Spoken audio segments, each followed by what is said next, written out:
les podcasts Séquence. Bienvenue sur la chaîne de podcast Séquence du groupe Sequence. Aujourd'hui, nous allons parler de la place des femmes dans le monde de l'industrie, des sciences et de la recherche. Dans plus de la moitié des pays de la planète, l'accès des femmes à certains emplois reste interdit. Et même lorsque l'égalité est de droit, elle n'est que très rarement de fait.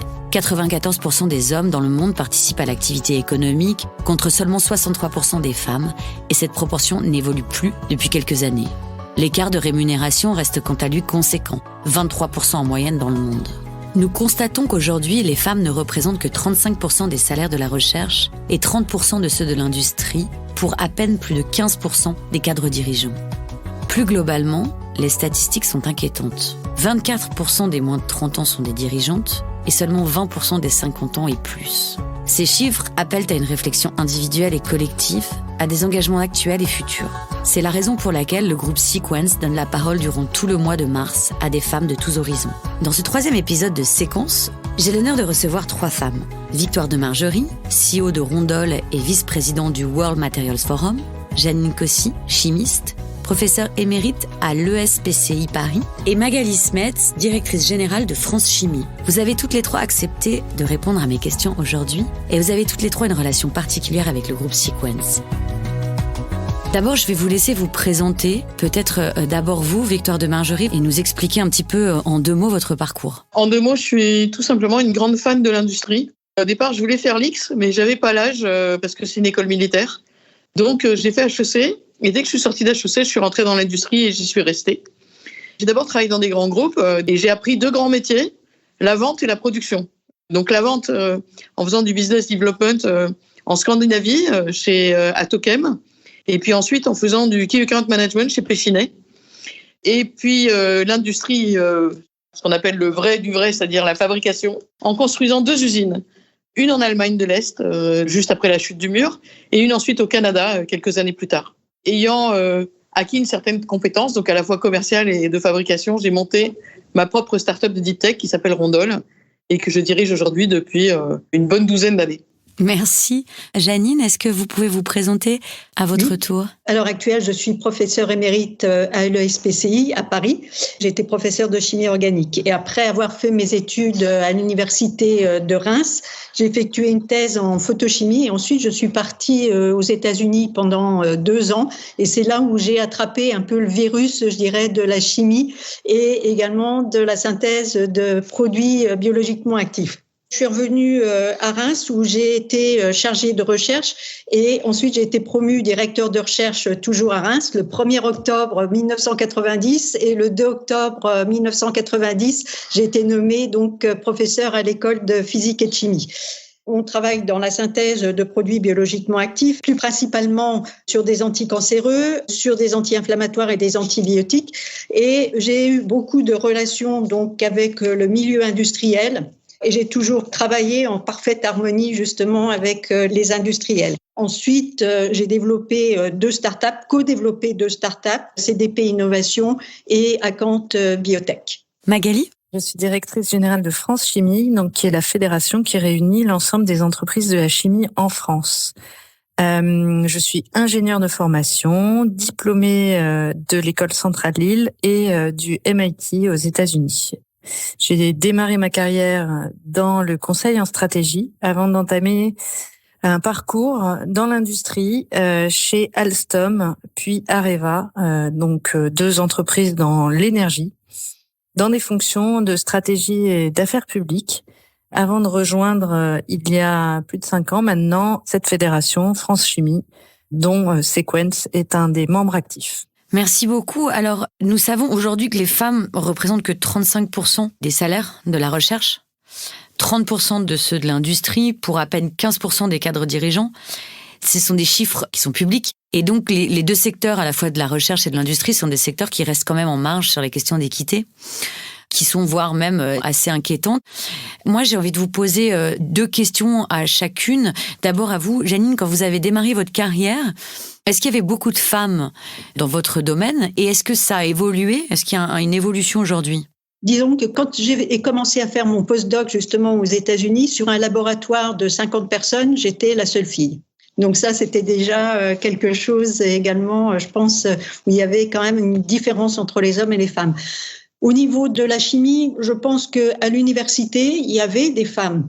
Mais au niveau justement de la position, que ce soit position directeur de recherche et professeur, il y en avait très peu. Bon, ça a évolué, je pense, dans le bon sens. Bon, il y avait beaucoup de gens de personnes quand j'ai commencé, qui étaient justement maîtres de conférences ou chargés de recherche, et après, ça n'évoluait plus. Maintenant, je pense que ça commence à évoluer, et il y a quand même beaucoup plus de femmes qui ont des responsabilités et qui ont pu avoir une promotion en tant que directeur de recherche et également professeur. Donc, il y a une évolution, elle est lente, c'est sûr, mais il y a une évolution. Dans le domaine de l'industrie, Victoire, c'est pareil, c'est-à-dire que si on s'attarde sur les chiffres, ce que j'ai fait avant de préparer cet enregistrement, on se dit qu'il y a quand même encore du travail. La même question au démarrage de votre carrière, est-ce qu'il y avait beaucoup de femmes ? Zéro. Voilà. Il y avait que des femmes qui avaient des postes de secrétaire dans tout mon bâtiment. Ouais. Ça évolue ? Ça évolue pas partout. C'est-à-dire qu'il y a des fonctions où les femmes ont vraiment pris des postes importants, y compris jusque dans les comités exécutifs des grands groupes, que ce soit dans les ressources humaines, la communication, les affaires publiques. Il y a vraiment des postes où les femmes aujourd'hui occupent des fonctions très importantes au niveau des comités exécutifs des groupes.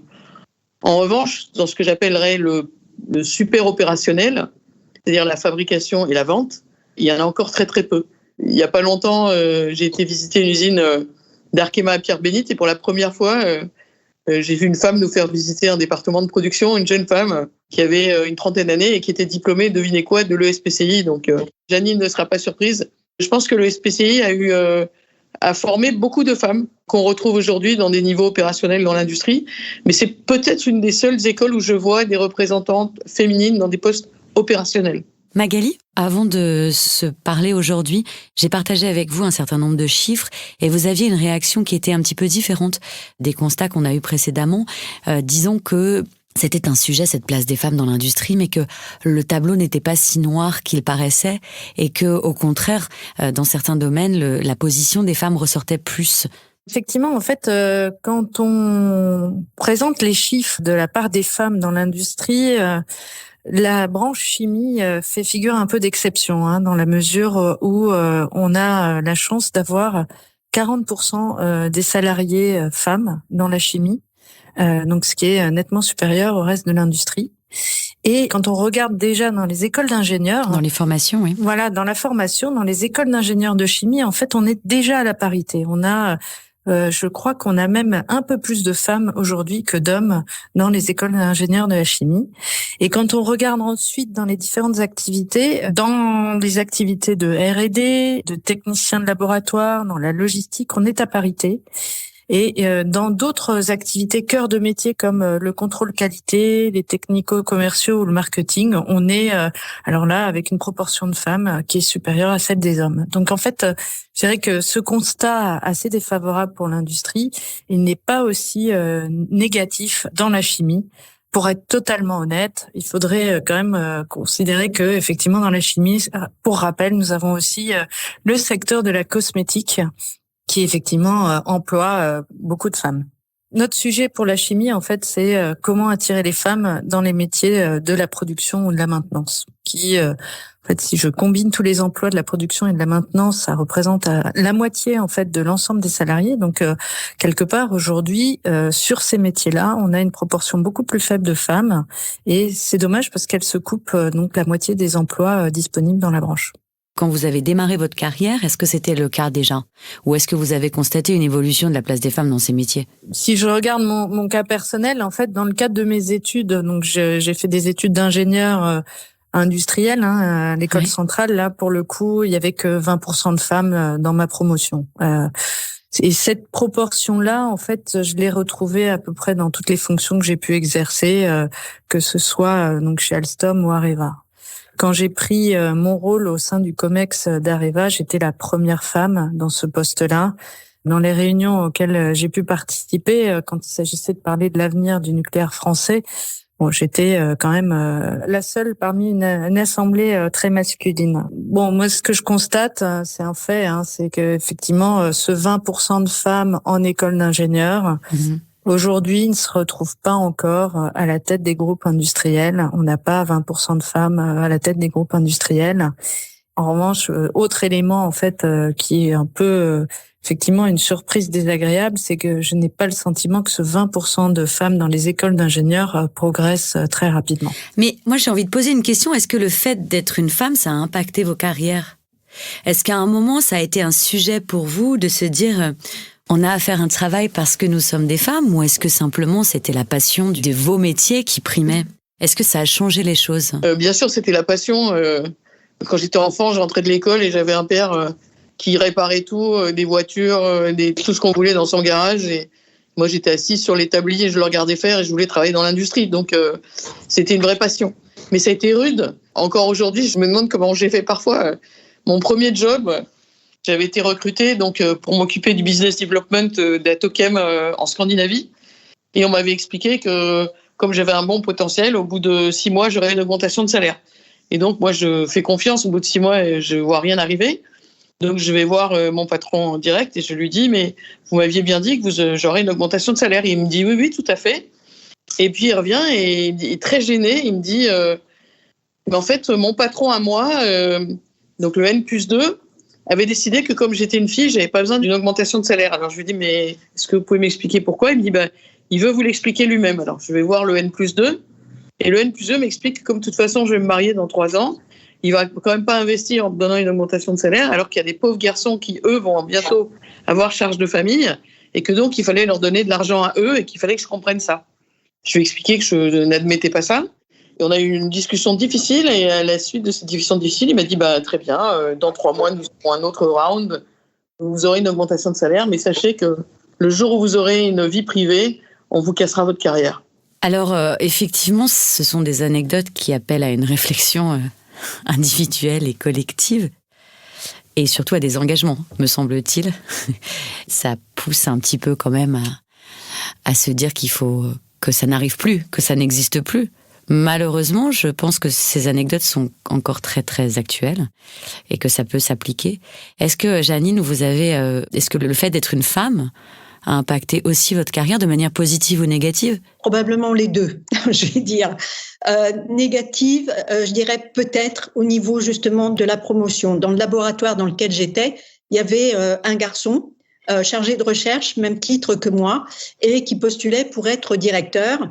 Et je n'avais pas le droit de postuler pour être directeur avant que lui, il puisse avoir la position de directeur. Donc ça m'a bloqué au moins pendant 4 ans. J'ai pu donc avoir cette promotion de chargé de recherche à directeur de recherche.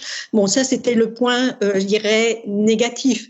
Bon, le point positif, le fait d'être une femme a peut-être, je dirais, impacté favorablement ma carrière. Quand j'ai postulé donc à l'école pour être professeur, je pense qu'à l'école, il n'y avait aucune femme qui était professeure à l'actuelle. Et probablement que la direction, c'était Pierre-Gilles Degène qui était le directeur, a influencé favorablement pour qu'au moins il puisse y avoir une femme professeure. Et j'étais la seule candidate féminine, on va dire, sur le poste. Donc, j'étais peut-être la outsider, mais je dois dire que ça peut-être favorisé ma carrière. Et je pense que d'être à l'ESPCI, c'est quand même une bonne place pour justement faire carrière. Sur le plan positif, le fait d'être une femme, moi, il y a une chose qui m'a beaucoup marquée, c'est la possibilité que j'ai eue dans tous mes postes à l'étranger, parce que ça a toujours été beaucoup plus facile d'aller à l'étranger, parce que personne ne voulait y aller, de créer des amitiés d'une vie.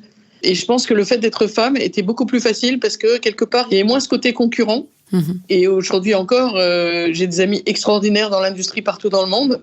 C'est vraiment extrêmement positif et constructif d'avoir ce type de relation. Et pour vous, Magali ? Moi, j'aurais une réponse différente. Voilà, je trouve que d'abord, la question est un peu compliquée. Ce que je pourrais dire, c'est qu'en fait, moi, je trouve que j'ai eu beaucoup de chance de pouvoir gérer une carrière à vitesse variable. Et en fait, c'est pas tant le sujet d'être une femme, mais c'est le fait d'être une maman extrêmement investie vis-à-vis de ses enfants. Dans son rôle de maman.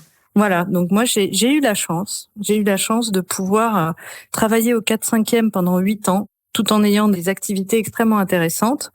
voilà, j'ai su gérer ça avec intelligence. J'ai eu effectivement une hiérarchie qui était ouverte à ça. Et je me suis investie probablement autant que mes collègues, même si j'étais au 4/5e. Et ça m'a permis, dans un deuxième temps, de pouvoir à nouveau réaccélérer ma carrière et pouvoir atteindre des fonctions à haute responsabilité. Moi, ce qui m'a marqué dans ma carrière, c'est plus le fait d'être une maman investie que d'être une femme. Et la chance que j'ai eue dans une société qui est probablement plus ouverte à ça, c'est de pouvoir passer de périodes où j'étais au 4/5e, où je voulais être présente auprès de mes enfants qui étaient en bas âge, et des périodes où je pouvais, parce qu'ils atteignaient des âges où ils étaient peut-être plus autonomes, m'investir davantage dans mon travail et avoir une famille qui globalement me permettait de le faire. Le seul point où effectivement, je dirais la seule opportunité que j'ai pu avoir dans ma carrière en tant que femme, et parce que j'étais une femme, c'est le fait d'avoir pu rejoindre un conseil d'administration.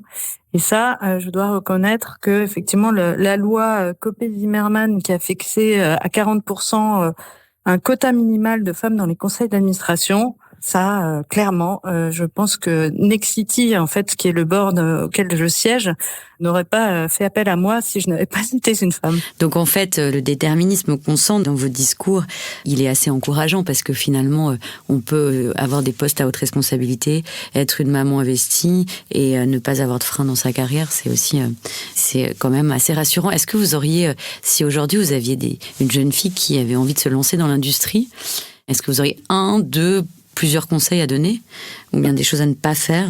Bon, j'en ai 3. Toujours travailler la compétence. On n'acceptera jamais qu'une femme ne soit pas compétente. Il faut vraiment investir beaucoup.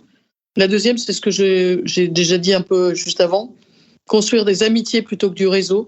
Je pense que parfois des gens construisent des réseaux qui sont un peu superficiels. Et les amitiés, c'est quand même beaucoup plus important, surtout dans l'industrie, qui est une industrie du temps long. On n'est pas du software où on devient riche et célèbre en 2 ans. C'est plutôt en 15 à 30 ans qu'on arrive à faire quelque chose. Et puis un conseil qui va vous paraître un peu déconnecté, c'est d'acheter très vite son logement. Parce que quand on est propriétaire de son logement, quand on a un accident de carrière, et ça arrive toujours dans l'industrie, dans l'industrie on se fait racheter, il y a eu énormément d'achats, reventes, mergers and acquisitions, ça se dit gentiment. Il y a beaucoup de gens qui ont perdu leur job dans l'industrie plusieurs fois dans une carrière.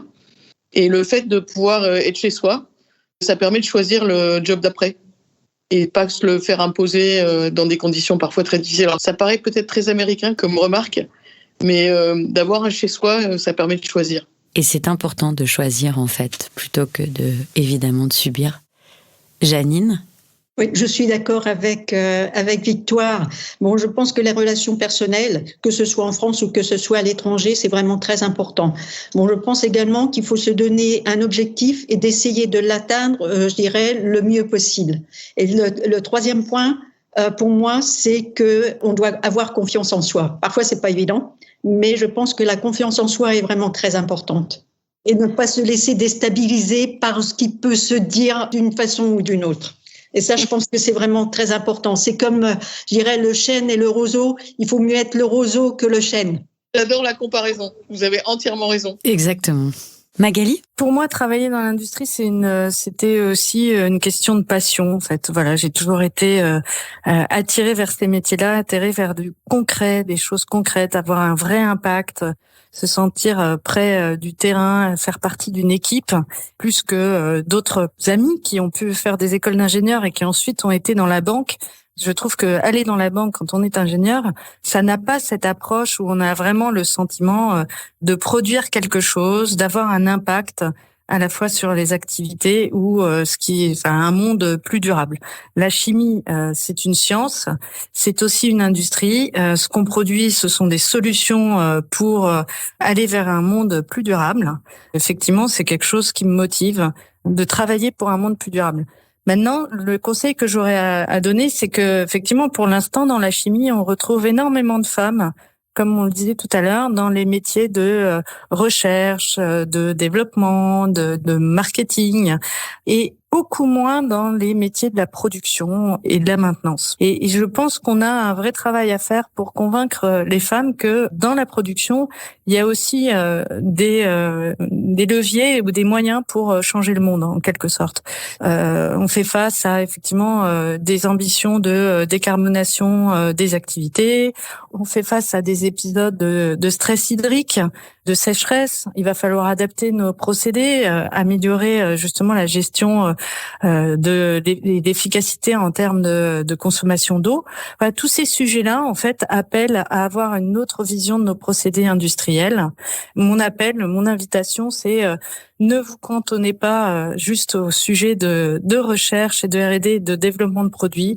Il y a aussi énormément d'activités intéressantes dans le domaine de l'optimisation des procédés, la production. J'espère qu'effectivement les femmes sauront entendre cet appel, qu'elles considèrent qu'effectivement il y a des vraies opportunités de carrière dans ces domaines également. Alors évidemment, vous ne pouvez qu'imaginer que ces conseils, mais aussi ces anecdotes résonnent chez moi. J'ai évolué dans un milieu qui était plutôt la politique, mais aussi un parcours qui a été semé d'embûches, donc évidemment, ça résonne. Merci beaucoup pour ces témoignages. En tout cas, je suis très contente de vous avoir entendu et je suis très contente aussi de l'initiative du groupe Séquence parce que chez Séquence, justement, on fait partie des groupes pour qui l'égalité et l'équité font sens et qui ont des véritables convictions et on est une entreprise chez qui on fait confiance et on fait confiance aux hommes et aux femmes. Un grand merci à toutes les trois pour votre temps, pour vos réponses, pour vos conseils, pour vos encouragements, pour ce constat assez éclairé. Merci à toutes les trois. Je vous donne rendez-vous très bientôt pour un nouvel épisode de notre chaîne de podcast Séquence. Séquence, notre science au service de votre avenir.